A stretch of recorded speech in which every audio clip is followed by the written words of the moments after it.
আসসালামু আলাইকুম। আমি মোহাম্মদ নওয়াব আলী। আপনাদের সামনে আবার একটু আসলাম। আমরা দেখতে পাচ্ছেন আমরা বেশ কয়েকজন আছি আজকে। সবাই এক গোয়ালের গরু, যেটাকে বলা হয়।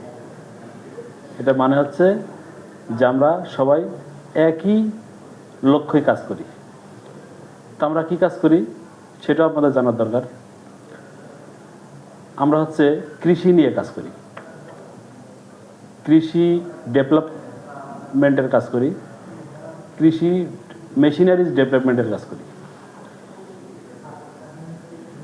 আজকে যে মানুষগুলো আমার সামনে দেখছেন সবাই আমার শুভাকাঙ্ক্ষী এবং ছোট ভাই বড় ভাই সবাই আছে। আজকে আমার সামনে দেখতে পাচ্ছেন, আমরা আজকে ভিডিওটা কেন করছি সেটা আপনাদের একটু জানাবো। আপনারা জানেন যে বাংলাদেশে লেবার সংকট অনেক বেশি। বাংলাদেশে যত পরিমাণ জমি আছে, যেটা না হলে আমরা বেঁচে থাকবো না।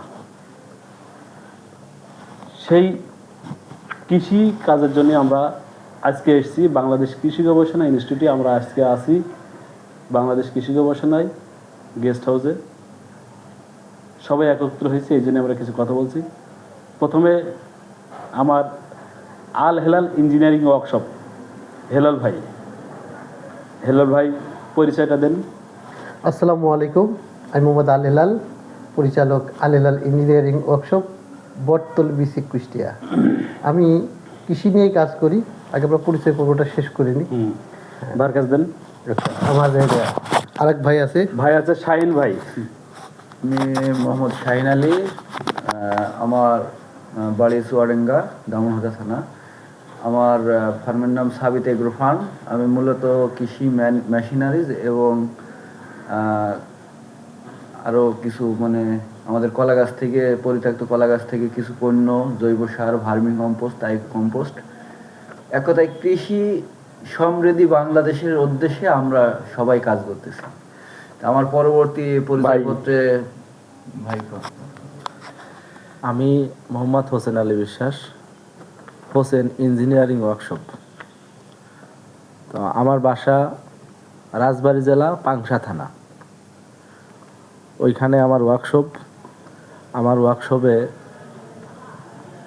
বিভিন্ন কৃষি যন্ত্রপাতি তৈরি করে থাকি। ধান মারাই, গম মারাই, ভুট্টা মারাই, পাট মারাই, পাট কাটা, ধান লাগানো, এই ধরনের, বা অনিয়ন বলো, আর এই ধরনের কৃষি যন্ত্রপাতি তৈরি করি। সম্মানিত দর্শক মণ্ডলী, আমরা আজকে এক জায়গায় হয়েছি চারজনেই কিন্তু একই লক্ষ্যে কাজ করি। আমার সামনে দেখছেন হেলাল ভাই হচ্ছে কম্বাইন্ড হারভেস্টারের স্পার্ট, একজন বন্দুকের গুলি যেরকম দ্রুত যায়, আমার হেলাল ভাই স্পার পাসের কম্বাইন্ড হারভেস্টারের স্পার পাস নিয়ে কাজ করছে। সে খুব দ্রুত কাজ করে এবং দ্রুত ঘরে ঘরে যাদের কম্বাইন্ড হারভেস্টার আছে তাদের স্পেয়ার পাসগুলো পৌঁছায় দেয়। আর আমার সামনে তার পাশে দেখতে পাচ্ছেন শাহিন ভাই হচ্ছে ছোটো মনে দেখলে হবে না, কিন্তু অত্যন্ত লম্বা কাজ।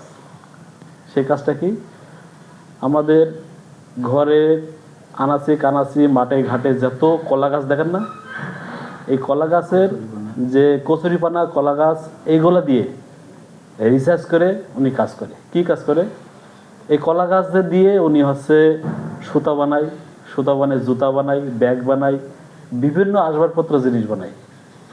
অনেক চ্যানেল তার ভিতরে, এবং জৈব সার থেকে শুরু করে সম্পূর্ণ প্রোডাক্টগুলো উনি বানায়। তাহলে দেখেন, একটা মানুষের কলা গাছ থেকে জৈব সার হয়, আবারও মনে করেন যে ব্যাগ, আপনার জুতা, বিভিন্ন রকম আসবাবপত্র উনি তৈরি করে।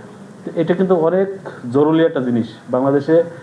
একটা যে আপনার কলা গাছের যে বজ্রগুলা যে পড়ে গেলে থাকতে গিয়ে উনি কিন্তু পয়সা কিন্তু নষ্ট হয়ে যায়, সেইগুলো কিন্তু উনি কাজে লাগাচ্ছে বাংলাদেশের জন্য। আপনি মনে করবেন যে হচ্ছে আমার বাংলাদেশের জন্য উনি করছে, উনি কিন্তু ওনার স্বার্থই করছে না, উনি আমার বাংলাদেশের সোনার বাংলাদেশের জন্য করছে।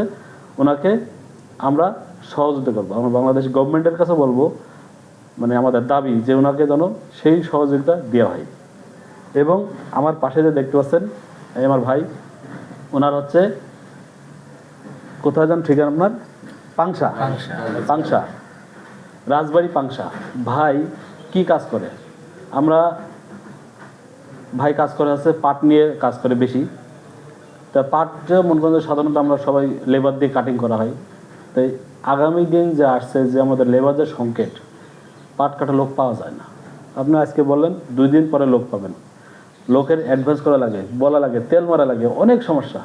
সেই সমস্যাগুলো দূর করার জন্যই ভাই অনেক কষ্ট করে রিসার্চ করে এই কাজগুলো করছে। ভাই এখন বর্তমান কম্বাইন্ড পাট কাটা মেশিন তৈরি করছে, যে জমিতে গিয়ে পাট কাটতে কাটতে চলে যাবে, এক সাইডে পড়ে যাবে এবং পাটগুলো যেভাবে আপনি হাতে রাখেন তার থেকে সুন্দরভাবে পড়বে। আপনি এটা মনে করেন আপনার হাতের কাজ এটা 19 কোটি হবে, কিন্তু মেশিনের কাজ কিন্তু 19 কোটি হবে না। মেশিনের কাজ আপনি যেমন চাবেন সেমনই করা যাবে। তা ভাইকে অনেক ধন্যবাদ। ভাই এত সুন্দর পরিশ্রম নিয়ে এই কাজগুলো করছে। সর্বোচ্চ ওনার এই কাজগুলো রিসার্চ করতে কমপক্ষে 5 থেকে 7 বছর সময় লাগছে, তারপরে কিন্তু এই কাজগুলো সফল হয়। তা আমরা কিন্তু এক একজনের এক এক রকম প্রতিভা, মানুষ কয়েক রকম, প্রতিভাও কিন্তু কয়েক রকম আছে। আপনারা আমাদের সাথে থাকবেন যাতে আমরা ভাই আমি একটা কিছু বলবো। জি বলেন। এই হোসেন ভাইয়ের কথা বলি। হোসেন ভাই কিন্তু শুধু পাট কাটা মেশিন না, পাট থেকে আখ ছাড়ানোর যন্ত্র, যেটা কৃষক ওই পাট কেটে মাঠে টেনে নিয়ে যায়, ওই অতগুলো পাট বিঘে বিঘে পাট টেনে নিয়ে যায়, পছন্দ দিতে হয় নদী ডুবা জায়গা, কিন্তু সে এখন সেটা করা সেটা মানে বলতে বিষয় আছে খালি হচ্ছে দেখেন আস্ত পাট কাটিকে আস্ত রেখে সে কাঁচা পাট থেকে আঁশটা ছাড়াই নিয়ে অল্প জায়গার মধ্যে জাগ দেওয়া যাবে, এই রকম একটা কাজ করছে। আমরা দোয়া করি হোসেন ভাই আরো ভালো করুক। এই বিষয় নিয়ে ভাই আমি একটু বলি। আমাদের চুয়াডাঙ্গাতে তো জানেন, চুয়াডাঙ্গা কুষ্টিয়া সারা বাংলাদেশে কিন্তু এখন জলবায়ুর প্রভাবে কিন্তু আমরা যে পাট যে পরিমাণে হয়, চাষিরা কিন্তু সেই পরিমাণ পাট এখন করতে ভয় পায়। কারণ হলো নদী নালাতে পানি থাকে না। মানে এইটা যে কি পরিমাণের মানে যে কৃষক ক্ষতির মুখে পড়ে, যদি আমাদের এই ভাই যে আধুনিক যন্ত্রটা যেটা যেভাবে মানে করতেছে, ওইটাই যদি আমাদের অল্প ইয়েতে মানে অল্প জায়গার ভিতরে অনেক মানুষ একসাথে তো আপনার ইয়ে করতে পারে। সেটা আমি বলি ঠুনি ভাই যে কাজটা নিয়ে আগাচ্ছে। আমাদের পাট যদি জাগ দিতে হয়, এই পাটগুলা মাঠের থেকে একটা নদীতে নিয়ে যেতে হয়, খালে নিয়ে যেতে হয়, খালে নিয়ে গিয়ে সুন্দরভাবে জাগ দিতে হয়। এমন সময় মনে করেন যে আমাদের এখন বর্তমান বৃষ্টি কম, পানি কম, নদী নালা খাল বিলেতে পানি নাই। সেক্ষেত্রে আপনি কি করবেন? পাট চাষ করবে মানুষ? করবে না। মানুষ যদি না জানে, না বোঝে, তাহলে এগুলো পাট চাষ করবে না। সে বলবে এই বৃষ্টি নেই, খাল বিলে পানি নেই, পাট কীভাবে জাগ দেবো? আমার ভাই এই কৃষকদের সেই সমস্যা দূর করার জন্যই আরও একটা বেশি রিসার্চ করছে, পাট ছিলা মেশিন। এই পাটগুলা ছিলে আটি তৈরি করে সুন্দর করে প্যাকেজিং করে ছোট্ট বাড়ির উঠোনের মাঝখানে হোক, বাড়ির ঘরের পিছনে হোক, সুন্দর করে একটা গর্ত করে সেখানে পলিথিন বিছাই দিয়ে, সেখানে পানি দিয়ে, সেখানে হচ্ছে পাটগুলা জাগ দিয়ে 15 থেকে কয়দিন লাগে? 15 থেকে 20 অতদিন লাগে, 15 দিন 15 দিন সময়, 10 থেকে 15 দিনের ভিতরে এই পাটগুলা জাগ দেয়। তাহলে চিন্তা করেন, একটা পাট অনেক লম্বা, 20 ফিট 15 ফিট লম্বা হয়। এই পাট অনেক লম্বা করে আপনার পাটগুলো জাগ দিতে হয়, কিন্তু উনি অল্প জায়গায় 4 থেকে 5 ফিট স্কোয়ার জায়গা যদি খুঁড়ে উনি পলিথিন দিয়ে পানি দিয়ে পাটগুলো জাগ দেয়, 10 থেকে 15 দিনের মধ্যে পাটগুলা পচে যায়। তাহলে আমাদের অনেক সাশ্রয় হলো, লেবার সংকট কম, আবার পানির সমস্যা দূর, পাটকাঠিটাও আস্ত বেরোলো, তাহলে অনেক সমস্যার সমাধান হলো আমাদের। তা আমরা এইভাবেই বাংলাদেশ কৃষি গবেষণার সাথে মিলিত হয়ে কাজ করি এবং আমাদের নিজের সমস্যাটা সবার সাথে সবাই শেয়ার করে, যদি ওনার সমস্যা হয় আমাদের কাছে শেয়ার করে, আমার সমস্যা হলে ওনার কাছে শেয়ার করি। এই শেয়ার না করলে যদি আপনার সমস্যা আপনি একলা যদি খেতে চান, কখনো সম্ভব না। আপনি যদি খেতে হয়, আমাদের হাদিসও আছে, 1 তিল 1000 লোক নিয়ামত, নাকি একটা কথা আছে। সেটা আমি নিজে একটা কাজ করছি, সেটা আমার সমস্যা হলে আমি ভাইয়ের কাছে পরামর্শ নিই, ভাই আমার পরামর্শ দেয়। আমার সমস্যা পড়লে আমি ভাইয়ের কাছে পরামর্শ নিই, ওনার সমস্যা হলে আমাকে পরামর্শ নেয়। যে সবাই সবার সাথে পরামর্শ না করি, তাহলে এই দেশের গোলযোগ মানে ঠান্ডা জীবনও হবে না।